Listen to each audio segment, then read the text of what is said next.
ፈለገ የጠፋ ነገር ትልቁ ሀብት ሰኪና የውስጥ እርካታ መረጋጋት ደስታ ርቆናል አይደል?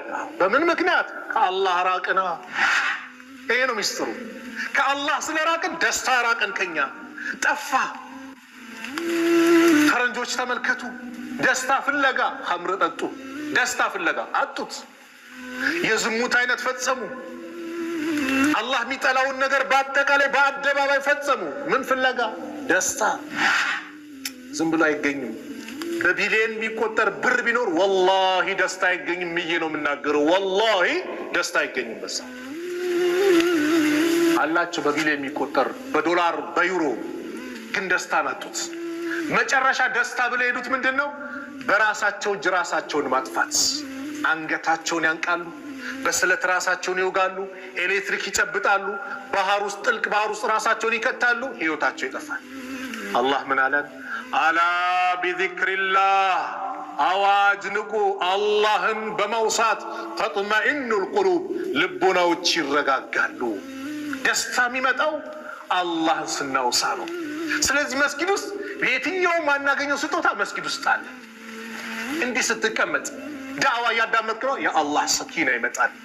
ኢላ ነዘለት ዐለይሂም ሰኪና፣ አላህ በእነሱ ላይ ሰኪናን ያወረደባቸው ቢሆን እንጂ። ሰኪናን አላህ ያወርዳል። መረጋጋት ደስታን አላህ ያመጣል። ወሐፈትሁሙል መላኢከቱ፣ መላእክቶች ይከቧቸዋል። አንድ ባለስልጣን ሊከብህ ነው፣ ሊያጅብህ ነው፣ ታዋቂ ሰው ሊያጅብህ ነው ሲባል ደስታ ነው የሚሰማ። እንደው በአላህ ግልጽ ግልጽ ስንነጋገር መላእክቶች አላህ ያከበራቸው ክቡራን የሆኑት አላህን ማምፁ አላህ የወደዳቸው መላእክት ሲያከቡስ በምን? በእንደዚህ አይነት አቀማመጥ። ወገሽየቱም ረሕማ፣ አላህ በእዝነቱ ይሸፍናቸዋል።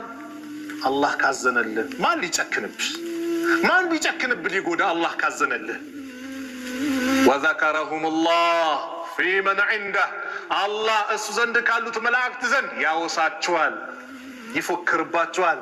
ኑና ባሪያዎቼን ተመልከቱ፣ ዱንያ ላይ ብልጭልጭ ነገር ትቼላቸው እኔ ጋር ለመቃረብ ኑ የሚሰርቱ ስራ ተመልከቱ።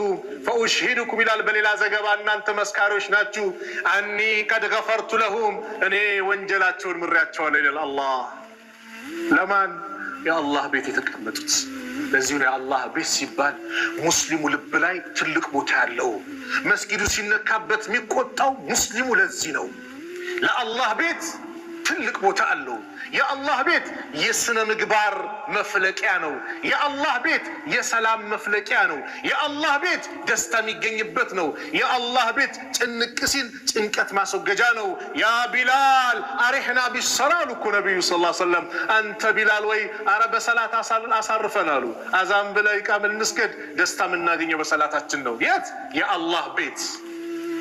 መስጊዱ ሲነካበት ሙስሊም የሚያንገበግበው ከቤቱ ከምኑ በላይ ውስጡ የሚያቃጥለው ይህና መሰል ትልቅ ልዩ ስጦታዎች ስላሉት ነው። ዛሬ ግን አራዳንን ብልጥነን የሚሉ ሰዎች ደስታን ከአላህ ቤት ውጭ ይፈልጋሉ። ና ደስታን እናገኝ ይላሉ። የተለያየ ቦታ አይገኝም። ወላሂ ደስታ የሚገኘው አላህ ዘንድ ስንቀርብ ነው። ስለዚህ ትንሽ ደቂቃ ስለ ዲንህ ለመማር ምን ለመማር ለምንድን ነው የምታንቀላፈው? ለምን ይጫጫናሃል? ብዙ ጊዜያችን ባልሆነ ነገር እያለፈብን ማለት ነው።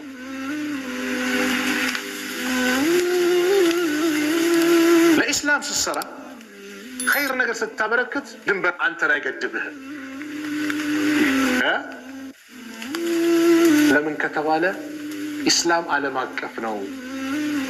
ኢስላም የዓለም ዲን ነው። ኢስላም አላህ ዘንድ ብቻ እውቅና የተሰጠው ዲን ነው። ኢስላም የሁሉም ሙስሊም መግባባ ቋንቋ ተመሳሳይ ነው። መስጊድ ስገባ እዚህ አይደለም እኮ አውሮፓ ሄድክ መስጊድ ገባ፣ ሳውዲ ሄድ መስጊድ ገባ፣ ዱባይ ሄድክ መስጊድ ገባ፣ ቻይና ሄድክ፣ ጃፓንም ሄድክ መስጊድ ስገባ ምንድነው ለጀማው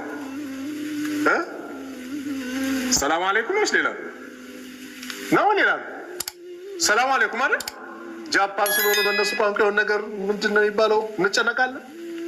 እንግሊዞች ስለሆኑ የአውሮፓ የሆኑ ስለሆኑ እንጨነቃለን? መስጊድና የገባው ምንድን ነው የምትለው? አሰላሙ አለይኩም። እነሱስ እኛ አካባቢ አይደለም አገሩም ከለሩም እኛን አይመስልም። ስለዚህ ይላሉ እንዴ? ሙስሊም እስከሆነ ድረስ ምን ይላል? ወአለይኩም ሰላም ይላል። በቃ መግቢያ ኮድህ ነው እኮ። ሐጅ ለሄድክ ለምሳሌ አንድ አውሮፓ አጠገብ ሐጅ ተክቢራም እያለ ወይ ተልቢያም እያለ የሐጅ ስነ ስርዓት እየፈጸመ አስነጠሰውና አልሐምዱሊላህ አለ። ምን ትለዋል? ረሐሙከላህ እሱም ያህዲከላህ ይላል። በቃ ለምን ዓለም አቀፍ ነው፣ ተመሳሳይ ነው ኮዱ።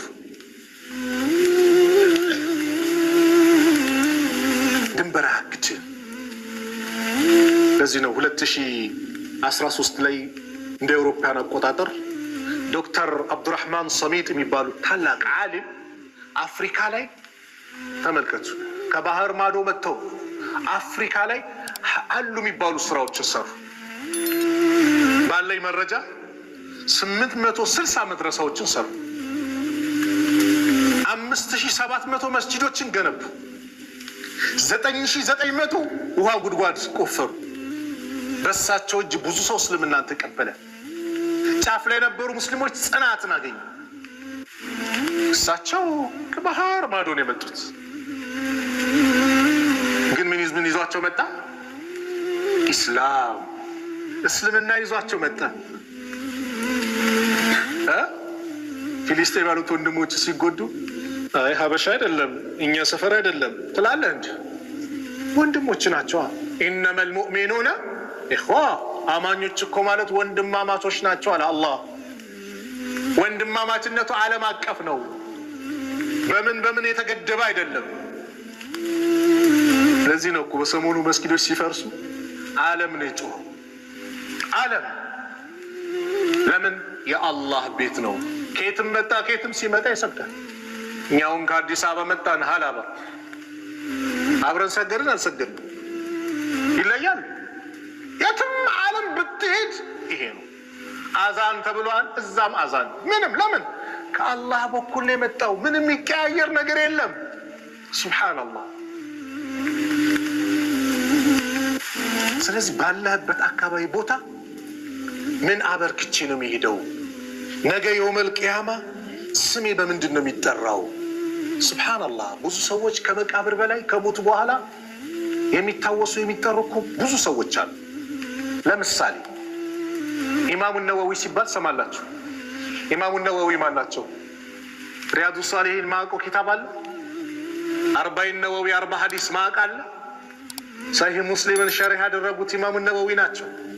ዛሬ ዓለም ላይ ከቁርአን ቀጥሎ የሚቀራ ኪታብ ቢባል ከቁርአን ቀጥሎ የሚቀራ ኪታብ ቢባል እንደ ሪያዱ ሷሊሂን የለም።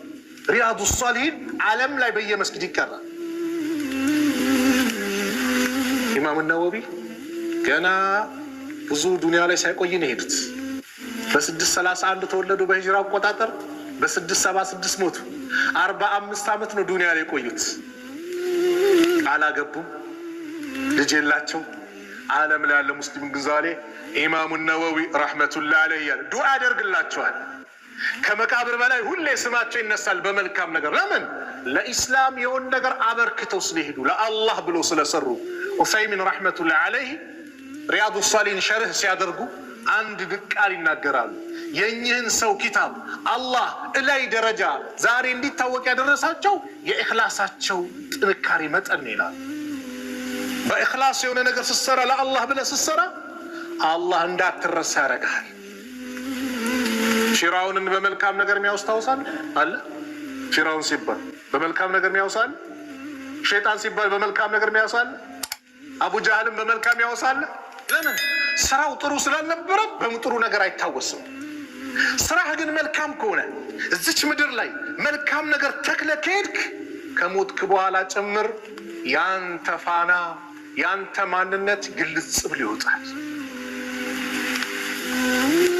ባለህበት አካባቢ በጀማዓ ስትንቀሳቀስ፣ ዳዕዋ እንዲደረግ መድረኩን ምን ስታስተካክል፣ ነገሮችን ስትል ማሻአላህ የዳዕዋ እኮ የጀርባ አጥንት የሆኑ ብዙ ወጣት ወንድሞች እህቶች አሉ ከጀርባ ሆኖ የሚሰሩ። የእነሱ ማንነት የሚታወቁት ከአካባቢው ሲርቁ ነው። ወይ አጀል ደርሶባቸው ወደ አኺራ ሲሄዱ ወይ በስደት ከሀገር ሲወጡ ወይ በሆነ ምክንያት አካባቢውን ሲለቁ የዛ ሰው ማንነት ይታወቃል።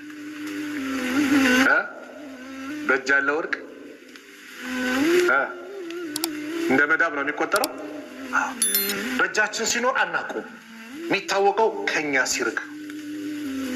የጤናን ጥቅም የሚያውቀው የታመመ ሰው፣ አይንን ጥቅሙን የሚያውቀው አይን የሌለው ሰው፣ የእግርን ጥቅም የሚያውቀው እግር የሌለው።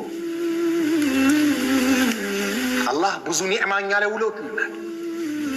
ማመስገን ግን አቃተን። ከምንም በላይ በእስልምናችን ልናመሰግን ይገባል። ነገር ግን ሁሌ ጠዋት ፊታችንን ልንታጠብ ስንነሳ ስንት ወንድም እህቶቻችን ኩላሊታቸው የሚታጠቡ አሉ የሉም? አላህ ይፈውሳቸው፣ አላህ ያሽራቸው። ስለዚህ አላህን ማመስገን፣ አላህ የሰጠኝ ኒዕማ ብዙ ነው ማልቀስ አይደለም። ዛሬ ወደ በላዎች ሲደራረቡ ምን ሲል አንዳንዱ አላህ ለእኔ ምን አረገልኝ ይላል። ከዲን ሊሸሽ ይሮጣል። እስልምና ለመልቀቅ ጫፍ ይደርሳል። እሺ ለቀቅ ሄክ መጨረሻው ምንድን ነው? ሞት ይቀራል። ታዲያ የዘላለም ስቃይ ጀሃነም ይፈልጋል። ለኛ ማህከል እንኳን የጀሃነምን እሳት አለ የዱንያን እሳት ለትንሽ ሰከንድ እጁን አንድ ሰው ሊያሳርፍ ይችላል? አይችልም። ይከብደዋል እኮ። የአኺራው እኮ ከዱንያው 69 እጥፍ ይበልጣል።